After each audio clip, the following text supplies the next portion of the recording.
Some new players making their mark as well. It's a very entertaining game when everyone's still getting to know one another. That front. In terms of your front three, I think even looking at that and just the names and, you know, watching them play over the last few years, they're as good as anything in the Premier League. I mean, how much talent is there and how much do you actually think of actually Cole Palmer, especially since you've been working with him? Well, I think that overall the squad is balanced and we need to have good foundation from the back, from the middle to connect with these players, with the special players. They need to have the freedom, but as well they need to be responsible to help the team to accept that responsibility. And once they get the flow, they connect well. We know that they can create many chances. They have this talent, but not just talent. They have good teamwork. So yeah, they have got a good start, but we need to help them. It's not that to rely everything on them. The whole team needs to have stability, to have control, to have quality, to have toughness, to reach them in the best possible positions. You said in your first answer about what you can learn from this evening. So what is that? What can you take forward from this performance this evening? Yeah, for me, we made a mistake that we cannot make. So when you play against a team like Chelsea with these top players, if you concede that mistakes, they are gonna punish you. And obviously, I think it's a good lesson for us. He's been your rival this evening, but we know that Xabi Alonso is a good friend of yours. So can you have a beer together now? I don't think so. give me some days, give me some weeks, but yes, it was a strange moment. He was really close, but yes, we will have time to take some beers, for sure. Alisson comes in for Liverpool. Liverpool win the league. Arsenal don't win the league if they have Ramsdale in goal, not Raya. Impossible. So one of the biggest reasons why Arsenal won the league last year was Raya. They wouldn't have won the league without him. You can go back through history. Every team who wins the league have got, I would say 99 times out of 100, the manager has made a big decision in terms of, like, I need to go and get my goalkeeper who can win me the league. So why would he not, Gary? No, Dave, look, I've got experience of this. We had in my first period in my career at United, we had Peter Schmeichel in net for 6 or 7 years, and the difference is enormous. And then we had a period of about 4 or 5 years where we think we only won maybe one league in maybe 5 seasons, when Jose, Arsene Wenger, Rafa Benitez was at Liverpool as well. But it was that period where it was really tough, and we had a mixture of goalkeepers in and around that time that were very good goalkeepers, but it's a massive personality, it's a massive character, it's a brilliant goalkeeper that wins a Premier League title or a league title. And then we brought Edwin van der Sar in and everything felt normal again. And I just think that back line of Chelsea's isn't perfect, but I think if they've got a goalkeeper behind them that's making them slightly more nervous, it's going to be a bigger problem and exacerbate it.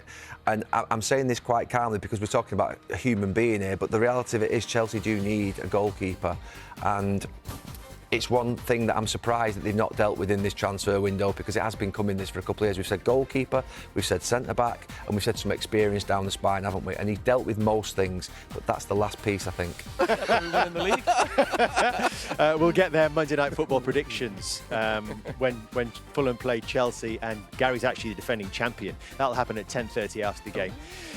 What about Chelsea? Where do they come in this story then? I was watching them on Monday. Well, everyone's saying with Chelsea, obviously they're not in Europe. I think that they've got good players.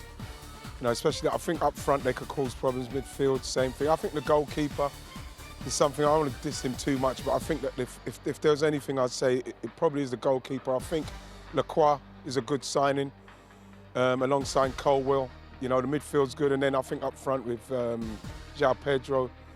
I quite like João Pedro. I think he's a very good player. Welbeck. Yes, Danny Welbeck, good experience. Jordan, that's what they need, a bit of experience in it. And like I say, without the European games, I think Chelsea can cause a problem as well. I think Chelsea are set to finish Champions League. You think so? Yeah. Could they even knock on the door a little bit higher? No, I just think when you're... I go back a few... Manchester United were a perfect example last season. Went from 15th or 16th in the league to 3rd. Yeah. Years ago now, where Liverpool almost won the league under Brendan Rodgers, I don't think they had European football that season. I just think if you've still got good players, which they have, and you're training and getting yourself ready to be sort of at it every weekend, the problem sometimes that the biggest teams have is sometimes you can catch them maybe on a Saturday 3 o'clock game and they've played midweek on the Wednesday and they're not quite there, and they'll draw a game or lose a game. You've never got that thing when you've got no European football, and I think you're training as well. The training, the sports science building up to every game. You should be absolutely flying at the weekend. So I think Chelsea is safe to Champions League. They've added experience, Gary. No Club World Cup this time. 10 years since they last won the title, 2016 under Conte, when they didn't have European football and they played 3 at the back. I completely agree with Jamie. I think they're a certainty to finish in Champions League place. I think they could even be second. They could get nearest to Arsenal. I think the signings of Welbeck, Henderson bring standards, discipline, organisation and guardianship of the dressing room to ensure that the likes of Rodgers, Cole Palmer, those talented young players, Enzo Fernandez, those ones that really are, to be fair, quite special in their talent, but they need to receive what real high standards and professionalism looks like. And I do think that knowing both of those, Henderson and Welbeck, that they'll show that. So I think they've got a good chance. I think it was crazy that they used to sign these young players and basically get rid of every single experienced player, and then they had inexperienced managers and experienced sporting directors. It's absolutely the right thing to put a couple of good soldiers in the dressing room, and that's what they've done. They're very excited for Cole Palmer and Morgan Rogers. Morgan Rogers, I'm really, firing. Honestly, I'd love to have had Morgan. There'll be a handful up front, and they've got probably on paper best midfield in the league. Jamie, what about that next group of clubs? Without yet having seen Chelsea, so we'll finish obviously on Kevin Keegan, but just tee up Monday Night Football. Interesting, yeah. Look, really, I think Chelsea will finish second. I'm going to predict tomorrow night, unless I see them play really badly at Fulham. So I do reserve the right to change my opinion. I do think Chelsea will finish second because of the squad and because of the fact they haven't got European competition and they haven't got the confusion. They've got a good manager. So I do think Chelsea have got a great chance to push Arsenal this year and finish second and be the team.